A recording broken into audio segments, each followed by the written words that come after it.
profesor. Soy la alumna Yanina García Guisado del ciclo de inglés, en este caso el primer ciclo, del Instituto Juan 23.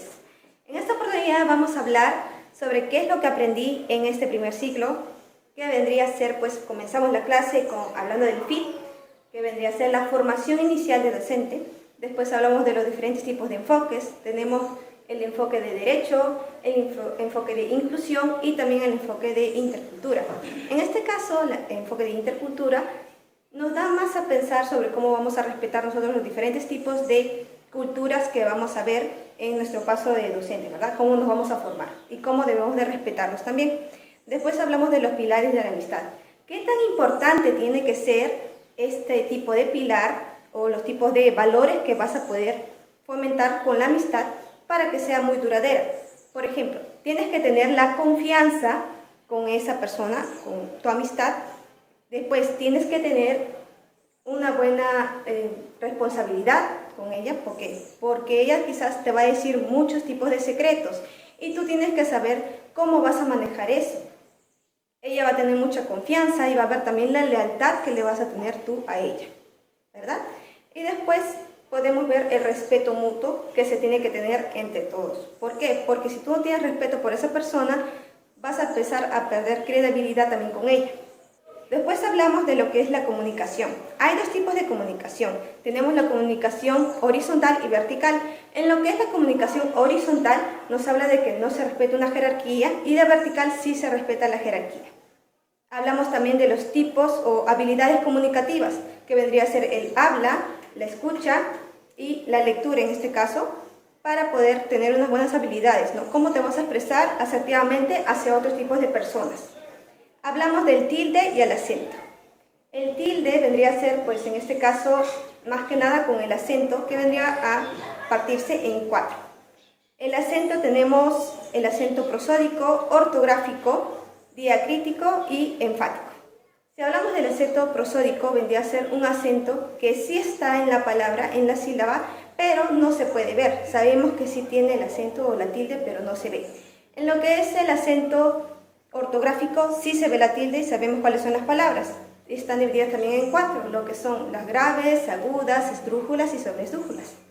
Tenemos el acento enfático, que vendría a ser, pues más que nada, lo que tienen los signos de pregunta y también de exclamación. Por ejemplo, hola o ¿cómo estás? ¿Verdad? Tenemos ese signo de exclamación. Después tenemos lo que es de pregunta. Por ejemplo, ¿cómo estás? ¿Qué te pasó? ¿Estás bien? Entonces, vamos viendo qué diferencia se escucha en las palabras cuando vas a utilizar esos tipos de acentos. Y por último, el acento que vendría a ser diacrítico, que es un poco más complicado que los otros, ya que se tiene que aprender en qué tipo de sílabas vas a utilizar tú estos. Por ejemplo, la sílaba mi, se, de, más, ¿verdad? Vamos a aprendernos cómo es que lo vamos a utilizar. Después aprendimos sobre los textos, diferentes tipos de textos. Por ejemplo, el texto narrativo, tenemos el texto descriptivo, informático y también instructivo.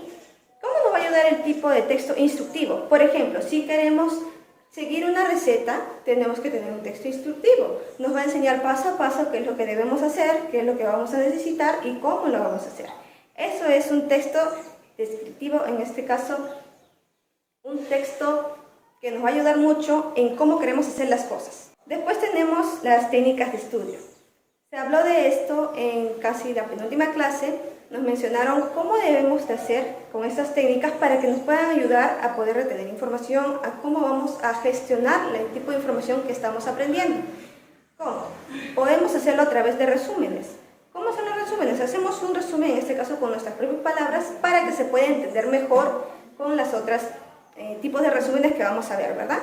Después tenemos lo que son mapas conceptuales.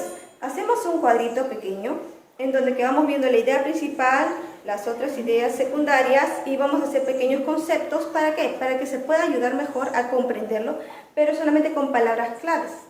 Después tenemos el subrayado, que vendría a ser, si es que tú estás leyendo un libro, deseas saber ideas principales, empiezas a subrayar. E incluso está el utilizar el resaltador. ¿Para qué? Para que tú puedas resaltar algún tipo de frase, palabras más importantes y así tu cerebro va captando que eso es lo que debes de aprender y cómo, ¿verdad?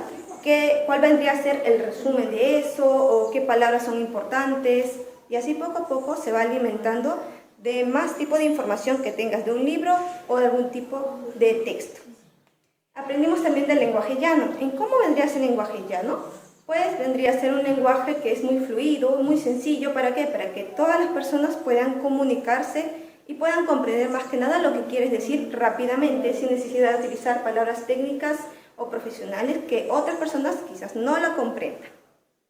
Y por último hablamos de los niveles de pensamiento, que más que nada vamos a ver pues el pensamiento, por ejemplo, el pensamiento crítico, en cómo tú vas a leer una parte de un texto, de un libro, y cómo es que tú puedes sacar tu propio pensamiento o tu propia idea crítica de ese párrafo que tú hayas leído.